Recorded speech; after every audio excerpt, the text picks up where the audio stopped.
Hey guys, what's up? In this video, I'm going to tell you how to add and remove widgets in Galaxy A14 device. So firstly, just long press on the home screen.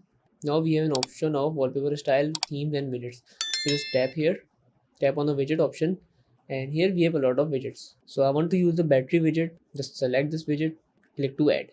So as you guys see, this widget is now add. If you want to add another widget, so just tap, just long press on home screen, tap to widgets and select anything. Like I want to set up digital clock. Click add alarm and click add. But firstly, you have to set up the alarm. Okay, so as you see, the calendar is now added on my widget.